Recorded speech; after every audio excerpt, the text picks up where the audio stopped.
Welcome back to an episode of the Sad Dad Games podcast. You're licking. You're licking Eric. No one's licking. We're just going to keep it in. That's what you're licking to another episode of Eric's Indie Corner. Normally it's Shan that's always trying to sabotage Eric's intros, but this time you self-sabotage. I did it myself. You beat him to the punch. I don't need anyone to help me mess up. I do just fine on my own. Yeah. All right. Well, so you're listening to, this is another episode of Eric's Indie Corner, where every week I pick an indie game that I love and want to recommend to all of you.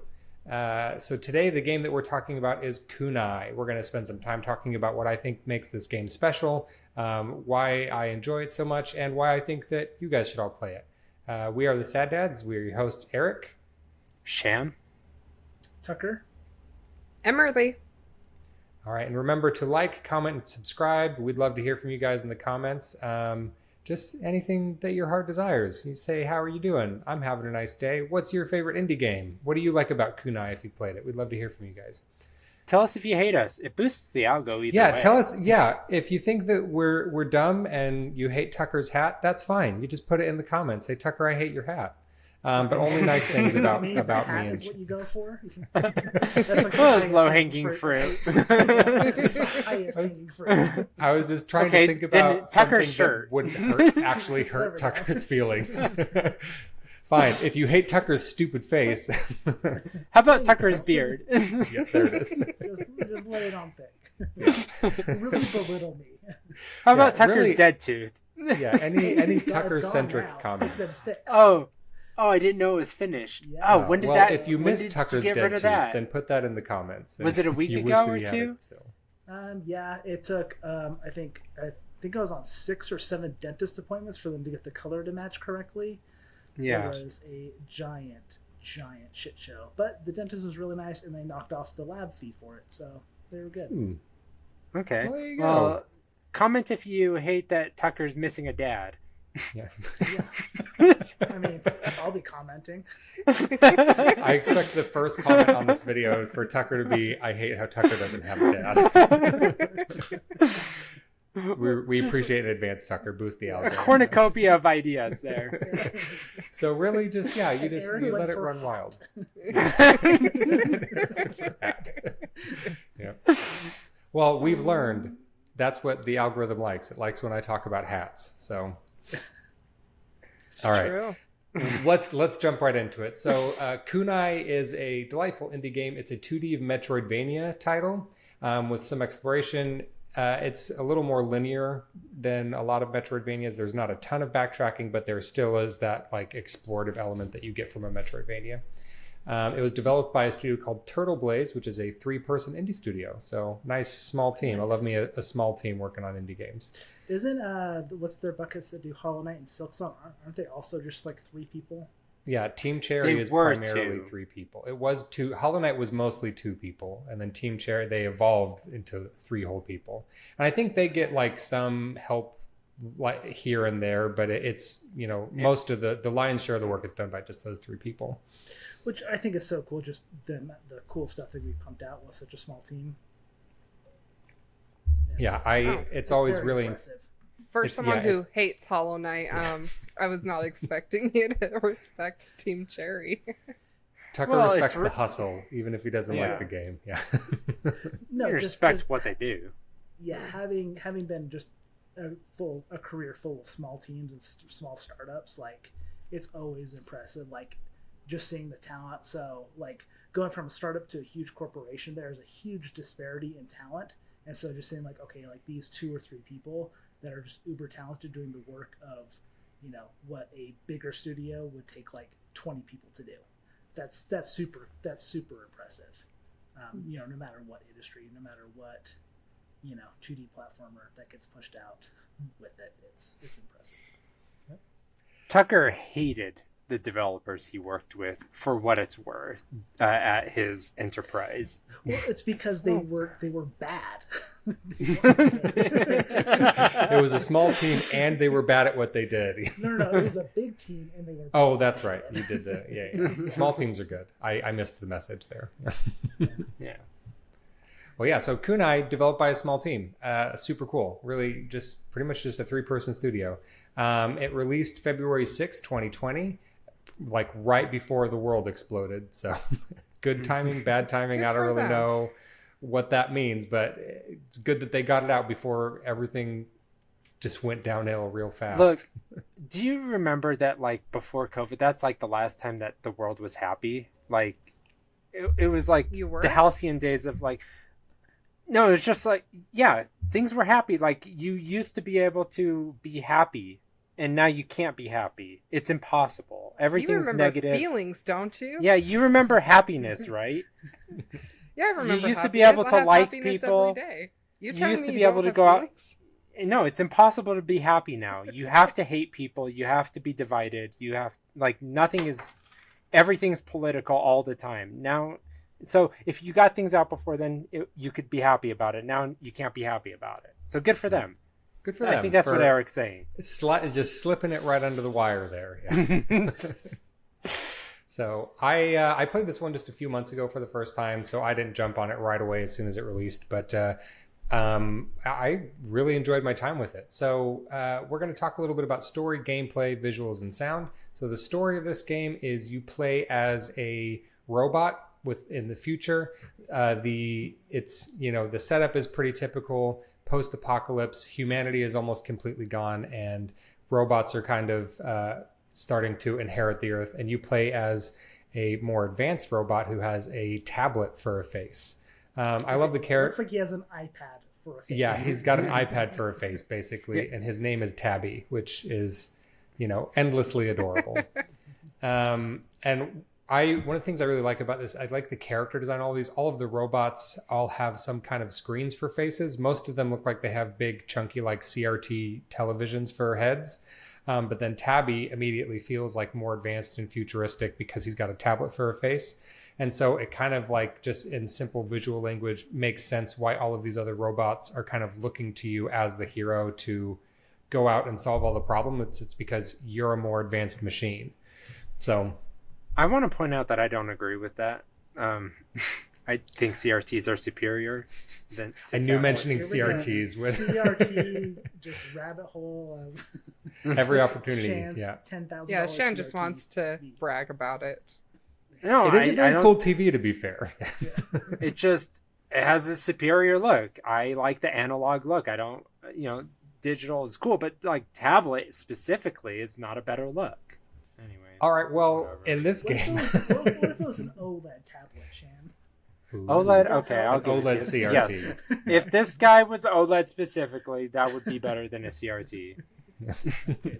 Well, let's just, for the sake of argument, let's say that Tabby's face is an OLED iPad. Yeah. Which it isn't, but okay. Which it isn't. But let's say that it is.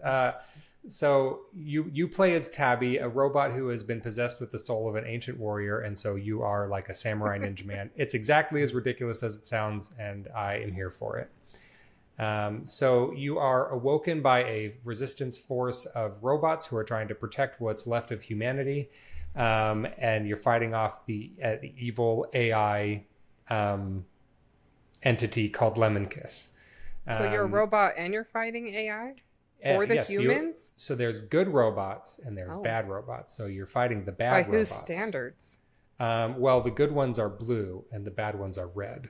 So, Well, then obviously Yeah. we know who the good duh, ones Emerlie. Yeah. are. My bad. It just sounds like history was written by the humans. Yeah. These are I the good mean, robots. These are the good robots. No, history is written by the winners, and Right. so So it we also win. turns out that history is rewritten by the winners. So if They you didn't win, do it right you the can, first time, so you can go back and you can rewrite history. We're learning that. Okay. So the story is fairly simple, but engaging and fun. You're a robot fighting an evil AI uprising kind of a thing. It's nothing super crazy, but it's fun. And the story is what makes it special is it's the characters that you kind of meet along the way. They're all fun and silly, and they all have nice personality and a good art style that really facilitates that fun kind of a vibe. So despite being like a post-apocalypse world, it all feels, it's kind of a bright and colorful, fun story that has some good story beats to it. So gameplay in this game is where I feel like this game really sings. Like I mentioned, it's a Metroidvania, so there's lots of exploring and some non-linear pathfinding, and it does have a little bit more segmented into areas like, you're in this area and then you move to this one. And some areas you can't revisit when you're done. Most of them you can. So it's like a Metroidvania, but it is also has some sensibility of like a linear level based game. So it's a little bit of both, and I kind of like it. But one of the things that makes the gameplay so fun is the titular kunai. So very early in the game, you obtain a kunai, one for each hand, and by pressing either of the triggers, Tabby will like shoot a kunai in a 45-degree angle upwards, either to his left or right, depending on which trigger you push. And then you can use this to like swing and grapple and get around very quickly. And it has a really fun and engaging like fluid movement system. So you're basically like, robot tablet Spider-Man, where you can just kind of like whip your kunai out and zoom around everywhere you're going. And it creates this really fun movement system. What are you whipping out? Your kunai. Oh. Yeah. What did you think I said? No, I heard kunai. I want to know what that is. Oh, they're like little ninja so knives. So when a man basically. and a woman love each other. No, when a tablet and a CRT TV love each other. Kunai are like ninja knives. They're usually attached to rope and they throw them at things. And so you throw your kunai out and you can use them to kind of like swing around and grapple. And yeah. Okay, I didn't know that's what that was. I haven't heard that word before. But I know that I'm familiar with the knives. Yeah, so it does, because the game is titled Kunai, it does kind of make, SEO a little annoying. As I was trying to do research on it, I would look up like kunai, and then it's like, did you want to buy some kunai, or did you want to like, you want to look at pictures of it, or yeah? And so I bought some kunai because that's what Google wanted me to do. But Shan, what's the plural of kunai? Kunai. It's just kunai. It's like a What's the Pokemon, right? singularity? Also kunai. What? It's also kunai, exactly. Yeah, it's. I assume it's Japanese. I don't know. I assume they don't use S for plural, right?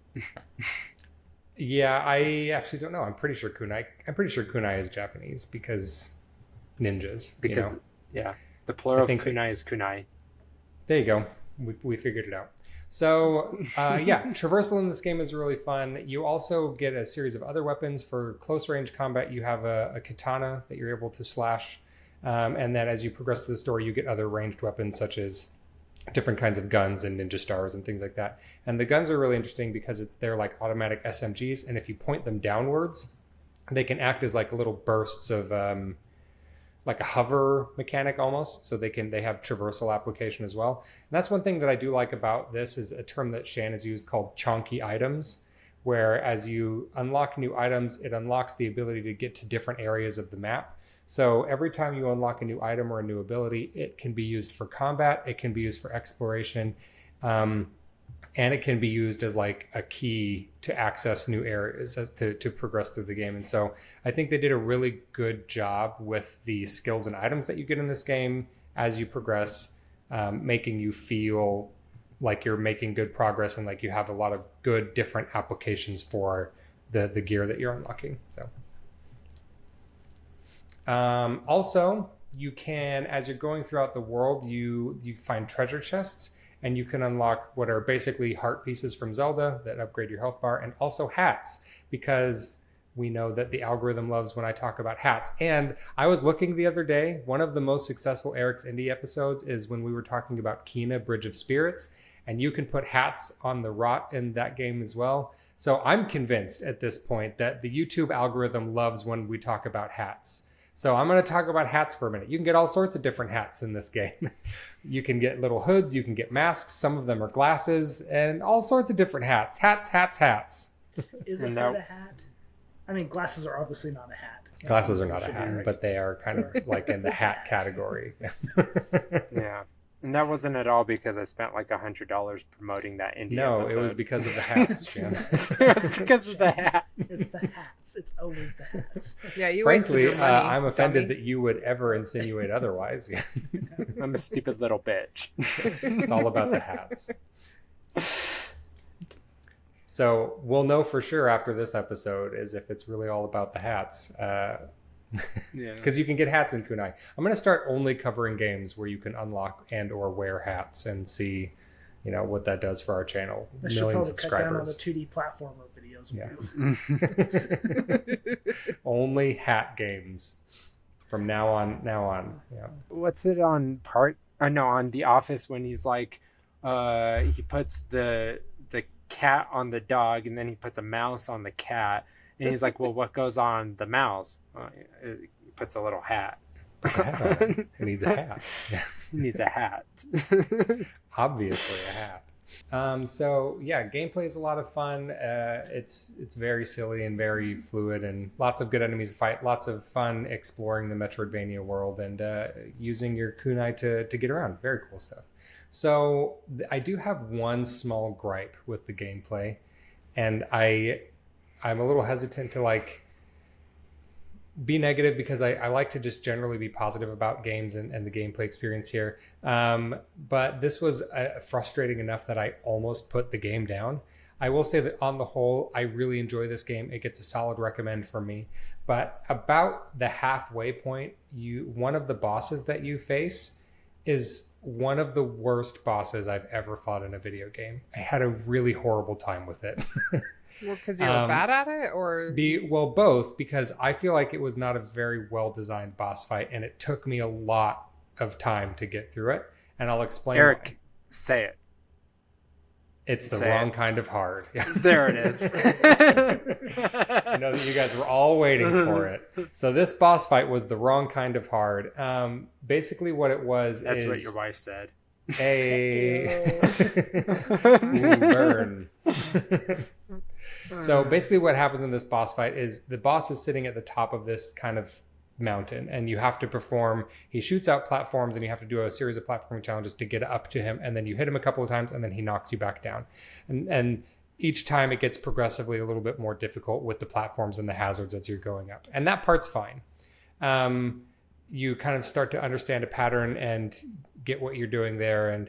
But you have to do that, I think it's either 3 or 4 times. And then it goes on to phase 2 of the boss fight, where the boss flies underneath you and shoots a wall of present missiles.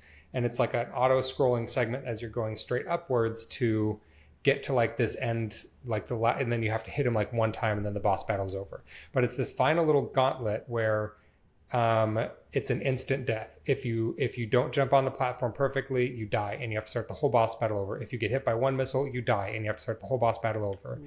It's it's this boss battle where I don't super love insta death in games in general, but this one where it's not there was no checkpoint in the boss battle, at the halfway point, there was no, I just felt like it was unfairly punishing me for not being a well-designed boss. So that part was extremely frustrating.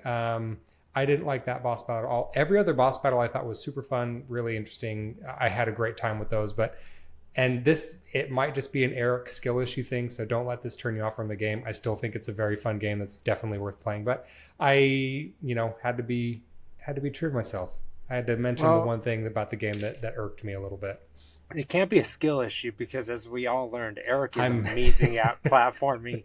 He has an incredible intuition for platforming. Silksong was an immediate pickup. He learned how to play it within seconds. It was as intuitive as the original Hollow Knight.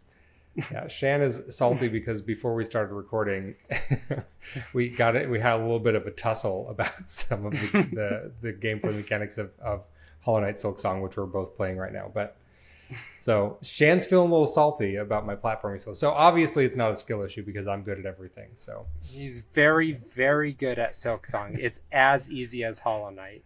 Yeah. It's equally easy. It's maybe even easier, just because. Yeah. Emerlie, just here, tip this. Is it as easy as Hollow Knight, or is it maybe a little bit harder? It is a little bit harder. Simply because you can't pogo off of things directly. Thank you. Okay. Yes, pogoing is harder in Silksong. Yes. It's frustrating. Because Eric thinks it's equally easy if you just have moves. Yes. Please diagonal. Please continue. Oh my goodness, the diagonal is so frustrating. Listen, I've been seeing everyone talk about Silksong on TikTok and stuff, Everybody is complaining about that diagonal pogo. Everyone is thank you. pissed the hell off. Okay, Thank well, you. I guess I'm in the minority. Not Eric. Eric thinks it's equally it didn't- easy. So Eric is good at things. Eric's Shan so is good at twisting my platforming. words. I'm just saying that it didn't bother me. I just felt like it, like Hornet has a different move set. And Sure, but just it's still adjusting to how she incredibly does her different frustrating. move set and adjusting your muscle memory. Like Yeah. I just Eric I adjusted haven't- immediately, and it Yep, was I adjusted super immediately easy. because I'm perfect at everything. I don't know. It Yeah. just hasn't really bothered me. I didn't. Yeah. I haven't. I'm in the minority clearly, but I haven't experienced that as an issue. That hasn't bothered me. It was very easy. Yeah. Okay. Thank you, Emerlie. I was just in a vacuum. I hadn't talked to anybody. I haven't looked online. This was just how I felt. And I was yelling at Eric about this. And I was very tired because my baby pooped on me last night at 3 a.m. And I didn't get a lot of sleep. It kept me up last night. And so I was very triggered at Eric. And I was like, I know that this is misplaced. And so I was trying to calm down about this. And so I was waiting for you to get on so that you could validate me. And thank you. You put me exactly where I needed to be in the winning column. This Well, is Shan doesn't win enough this- arguments, so reminds me of Hot Rod, where Rico is beating the guy with the cone. And I've been drinking green tea all day. you're gonna bring the demons out of me. Yeah. Just he's tired, didn't go to sleep last night, kind of having those weird dreams where he has to fight a bunch of wizards, and the only way to beat them is to punch him as hard as he can in the face, and then he has to bang all their wizard wives, and that's weird. It's exactly like Shan's that. life right now. He's not okay. Shan just became a dad again this week. Yeah. Congrats. Double Oh dab. my New gosh. baby. This fixed everything. I'm so happy right now. This I was is, so uh, angry for so long. This is Captain Holt on Brooklyn Nine-Nine when he's like, Vindication! Okay, thank you. I'm Well, in a really now good that place Shan's right feeling now. better. Yeah. Now that he's in a good place emotionally, we'll go ahead and we'll wrap this one up. Okay, so Eric does not have a skill issue. Eric is very good at this game. So this boss that he's talking about actually is hard. Yep, that's what it is. All right, so moving on to visuals and sound. I don't even know where we go from here. I'm glad that Shan's feeling better. Oh, we're all feeling better. Except Eric. Except for Who was me, just shit I'm on. feeling Who was just very shit on from a attacked great right height.